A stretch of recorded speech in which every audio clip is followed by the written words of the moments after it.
Mungkin teman-teman pernah mendengar ya tentang Friedrich Nietzsche bahwa dia adalah seorang filsuf yang kontroversial, dan salah satu ungkapannya yang membuat dia jadi sosok yang kontroversial adalah bahwa Tuhan sudah mati atau Hi everyone, welcome back to my lens.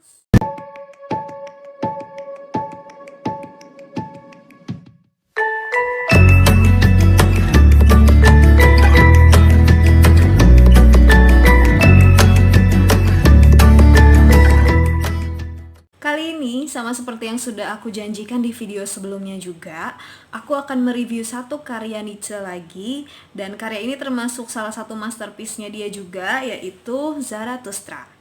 Dan mungkin teman-teman pernah mendengar tentang Friedrich Nietzsche karena ungkapannya yang kontroversial, yakni Tuhan sudah mati atau God is dead.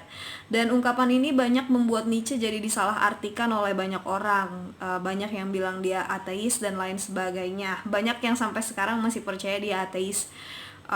Aku agak kurang yakin dan gak terlalu setuju tentang itu, tapi ya itu yang terjadi begitu ya teman-teman. Dan ya bebas-bebas aja sih teman-teman mau nganggap dia ateis atau enggak, it's okay gitu ya. Berbeda pendapat kan nggak masalah juga. Dan yang mau aku sampaikan adalah ungkapannya itu seringkali dikutip orang itu hanya sepotong aja, cuman God is dead doang, tapi tidak banyak dari mereka yang mencari tahu sebenarnya dalam konteks apa sih Nietzsche bicara itu. Dan ungkapan God is dead atau Tuhan sudah mati yang membuat Nietzsche kontroversial itu ada di dalam buku ini. Jadi nanti teman-teman akan melihat kenapa sih dia bicara seperti itu dan dalam rangka apa dia ngomong Tuhan sudah mati. Oke, makin penasaran gak sih dengan buku ini? Baiklah, kita langsung saja simak reviewnya, because reading can change your life.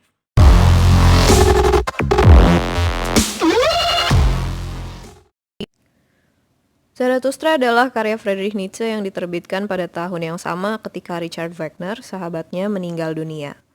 Karya ini disusun selama 2 tahun, yakni dari tahun 1883 sampai 1885. Karya yang berjudul asli Also sprach Zarathustra dan diterjemahkan ke dalam bahasa Inggris menjadi Thus Spoke Zarathustra ini diinspirasi oleh kisah dan ajaran Zarathustra, seorang guru yang memperkenalkan kepercayaan Zoroastrianisme di Persia lebih dari 2000 tahun yang lalu. Dalam karyanya ini, Nietzsche mengungkapkan gagasan-gagasannya secara puitis di dalam bab-bab dengan alur maju, namun tidak saling terhubung satu dengan yang lain, sehingga pembaca bisa menikmati karya ini mulai dari bab manapun yang menurutnya menarik. Karya ini mengandung gagasan-gagasan utama yang merupakan pemikiran besar Nietzsche, diantaranya mengenai Übermensch atau manusia yang melampaui kemanusiaan, kehendak untuk berkuasa atau will to power, pengulangan atau siklus abadi, serta beberapa kritik terhadap pengaruh zaman pencerahan pada doktrin kekristenan di Eropa pada masa itu. Pada setiap bab buku ini, penulis mengakhiri tulisannya dengan ungkapan "Demikian kata Zarathustra", sesuai dengan judul yang ia berikan pada karyanya ini. Berikut ini adalah bab-bab yang menarik dan berisi gagasan-gagasan besar Nietzsche dalam buku ini. Yang pertama, metamorfosis. Yang terberat adalah merendahkan dirimu sendiri agar melukai kesombonganmu, dan membiarkan kegilaanmu keluar agar mengejek kearifanmu. Menurut Nietzsche, ada 3 perubahan yang terjadi pada diri roh. Ia akan menjadi seekor unta, lalu berubah menjadi seekor singa, dan akhirnya menjadi sesosok anak. Ketika menjadi unta, roh mengatakan ya kepada apa saja dan selalu rindu untuk memikul beban berat. Kehormatannya terletak pada kekuatannya dalam menanggung beban-beban berat yang dipikulkan kepadanya. Namun, seiring ia memasuki gurun kehidupannya dengan terengah-engah, ia segera berubah menjadi singa yang ingin merdeka dan menjadi tuan atas gurun tersebut. Ia yang awalnya mengatakan ya pada semua yang dibebankan kepadanya, kini mulai bermusuhan dengan keharusan dan ingin selalu berkata tidak demi menciptakan kebebasan bagi diri sendiri. Namun sang singa akan menemukan bahwa ada hal-hal yang tidak dapat ia lawan. Dan hal paling luhur baginya adalah ketika ia berhasil mencintai dengan tulus apa yang tidak dapat ia lawan itu. Pada saat itulah ia berubah menjadi sosok anak manusia, yang lugu dan pelupa, yang mengatakan ya dengan segenap ketulusan karena itu berasal dari kehendak hatinya sendiri. Itulah perubahan-perubahan yang dialami roh. Roh berubah menjadi seekor unta, lalu seekor singa, dan terakhir menjadi sesosok anak manusia. Demikian kata Zarathustra. Bab berikutnya yang cukup menarik adalah tentang 1001 tujuan. Jika satu tujuan bagi kemanusiaan masih kurang, tidakkah yang kurang itu kemanusiaan itu sendiri? Zarathustra telah menyaksikan begitu banyak tempat dan bertemu begitu banyak orang. Dalam diri orang banyak itu, ia temukan yang baik dan yang jahat. Dalam perjalanan itu, ia dapati bahwa tak ada kekuatan yang lebih besar di muka bumi kecuali baik dan buruk. Dan tak ada seorang pun yang dapat hidup tanpa memberi penilaian baik dan buruk terhadap segala sesuatu. Namun demikian, seringkali untuk dapat mempertahankan diri, seseorang perlu memberi penilaian yang berbeda tentang sesuatu daripada tetangganya. Hal inilah yang menurut Nietzsche membuat banyak orang tidak sepakat tentang baik dan buruk. Teman-teman masih ingat kan cabang filsafat apa yang bicara tentang hal ini? Yap, etika. Dari tulisannya ini kita bisa melihat bahwa Nietzsche memiliki pandangan yang unik mengenai filsafat etika. Ia percaya bahwa apa yang disebut jahat dan buruk di satu tempat, di tempat lain justru dianggap luhur dan dihargai. Apa yang tampak baik bagi seseorang, dapat dianggap buruk dan tercela oleh yang lain. Katanya, di antara semua orang, yang satu tak pernah mengerti yang lain, dan jiwa manusia selalu terheran-heran oleh kegilaan dan kenakalan sesamanya. Tabel penilaian tergantung di atas tiap-tiap orang dan tabel itu berisi penaklukan atas diri orang-orang itu. Ya, tabel itu berisi suara dari kehendak seseorang untuk berkuasa atas diri orang lain, yang hari ini lebih sering disebut sebagai penghakiman dan labeling. Penilaian tentang baik dan buruk yang dimiliki tiap-tiap orang ini tidak turun dari langit atau ditemukan secara kebetulan di bumi, melainkan dikonstruksikan secara terus-menerus oleh manusia dari zaman ke zaman, hingga terbentuklah nilai-nilai yang dianggap luhur yang disebut baik, dan nilai-nilai yang dipandang rendah yang disebut buruk. Nilai-nilai ini menjadi tujuan yang dikejar oleh manusia sehingga seiring berjalannya waktu, ada ribuan tujuan yang dimiliki oleh ribuan manusia.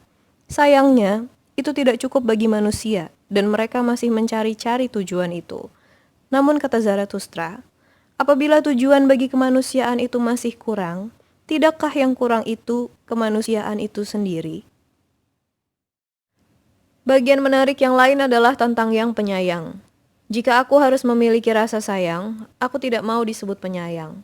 Dan jika aku menyayangi, maka lebih baik aku lakukan dari jauh. Pada bagian inilah Nietzsche banyak berbicara tentang Tuhan dan memberi kritik terhadap ajaran Kristen, agama yang diwariskan oleh keluarganya kepadanya. Kata-katanya yang terkenal bahwa Tuhan sudah mati tercatat juga dalam bab ini. Di sini Nietzsche yang menempatkan diri sebagai Zarathustra mengungkapkan bahwa ia tidak mau disebut sebagai penyayang dan tidak ada yang salah dengan tidak menjadi seorang penyayang. Sebab, dosa asali manusia tidak disebabkan karena mereka tidak menyayangi atau kurang memiliki belas kasihan terhadap yang lemah dan menderita, melainkan karena mereka kurang menikmati dirinya sendiri. Sebab apabila kita mengetahui bagaimana cara menyenangkan diri kita sendiri, maka kita akan tahu pula bagaimana caranya agar kita tidak menyakiti orang lain dan menimbulkan kejahatan. Di samping itu, ketika kita mengasihi dan menolong orang yang menderita, pada saat yang sama kita juga dapat melukai hatinya. Karena pertolongan yang kita berikan membuat orang itu menyadari penderitaan yang ia alami dan membuat diri kita berpikir bahwa kita ini lebih baik dari orang yang kita tolong itu. Maka katanya, jika sebuah kebaikan kecil tidak dilupakan, hal itu akan menjadi ulat yang terus menggerogoti. Pikiran picik semacam ini lebih berbahaya daripada kejahatan. Kejahatan itu bagaikan penyakit bisul yang gatal dan menjengkelkan, namun akhirnya pecah dan mengeluarkan inti kejujurannya. Sementara pikiran yang picik tumbuh secara sembunyi-sembunyi seperti kanker yang tidak terlihat, namun perlahan-lahan membusukkan dan mematikan tubuh manusia. Selain itu, baginya tidak ada kebodohan yang lebih besar di dunia ini ketimbang yang terdapat pada orang yang penyayang. Sebab dengan mencintai dan memberi belas kasihan, seseorang diperhadapkan dengan berbagai-bagai penderitaan. Zarathustra bertutur bahwa sekali waktu ia pernah mendengar setan mengucapkan kata-kata ini. Tuhan telah mati, ia terbunuh oleh belas kasihannya kepada manusia. Kata-katanya inilah yang seringkali membuat Nietzsche disalahpahami. Bahkan banyak yang menyebutnya sebagai seorang ateis. Padahal sebutan itu kurang begitu tepat menggambarkan dirinya. Sebab meskipun ia telah meninggalkan tradisi imannya sebagai seorang Kristen, ia masih mempercayai keberadaan Tuhan dan bahkan berbicara banyak tentangnya. Dalam bagian lain buku ini, ia mengutarakan pendapat pribadinya tentang Tuhan dalam percakapan antara Zarathustra dengan seorang pensiunan pendeta.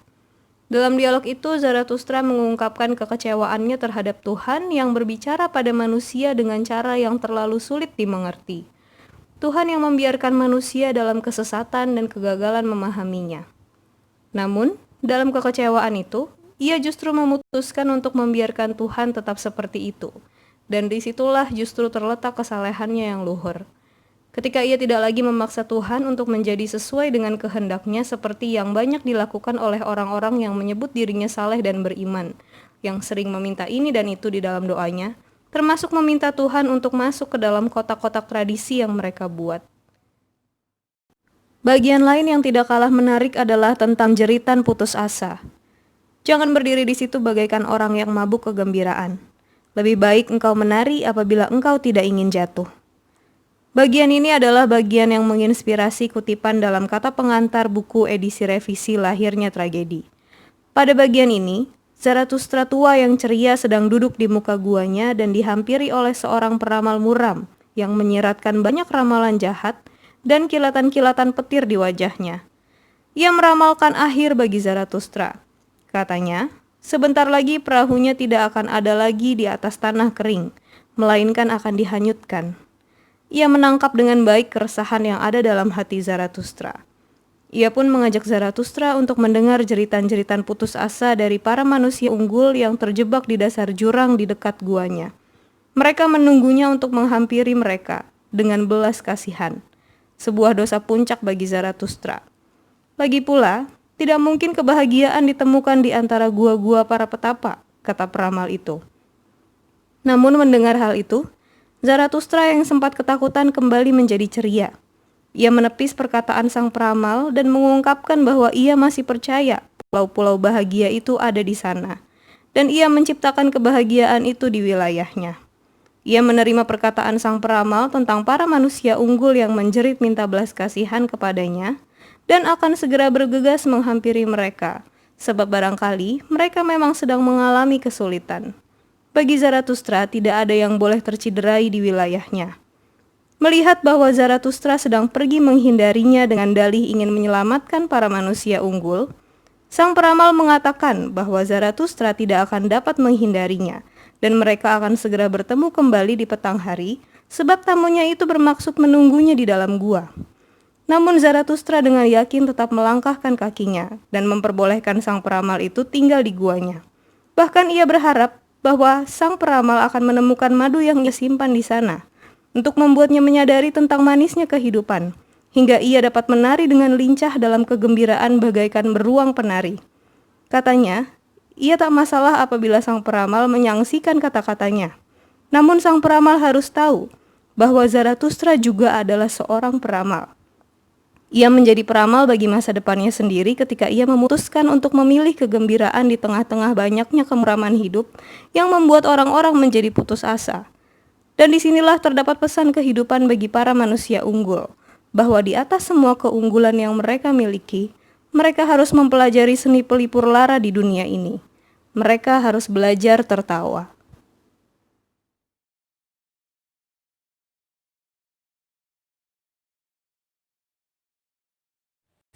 Itu tadi review bukunya teman-teman. Semoga teman-teman semakin penasaran dan tertarik ya buat baca buku ini. Buku ini isinya sebenarnya nggak seberat yang The Birth of Tragedy, dan seperti yang tadi sudah ku bilang, isinya itu babnya berupa potongan-potongan. Jadi teman-teman bisa baca dari bagian mana aja yang menurut teman-teman paling menarik. Dan buku ini masih cocok juga buat dijadikan bacaan santai sambil merefleksikan tentang pengalaman hidup teman-teman. Jadi ada banyak pembelajaran berharga juga yang bisa teman-teman dapatkan dari buku ini, dan nantinya akan ada sudut pandang yang baru yang lebih luas tentang kehidupan setelah teman-teman membacanya. Nah, minggu depan aku mau ajak teman-teman stretching dulu, nafas dulu ya, karena kita sudah secara berturut-turut membahas dua mahakarya filsuf besar yaitu Friedrich Nietzsche. Jadi minggu depan aku mau kembali review buku filsafat yang isinya anekdot-anekdot.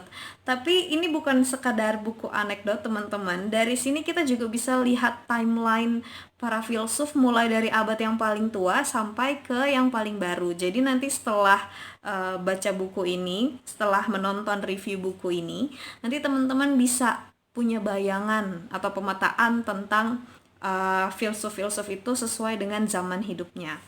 Oke, terima kasih buat teman-teman yang sudah nonton video ini. Jangan lupa klik like, kemudian yang belum pencet tombol subscribe-nya. Dan bagi teman-teman yang mau request buku filsafat, yang mau sharing tentang buku filsafat favoritnya, please feel free untuk tulis komentar teman-teman di kolom komentar.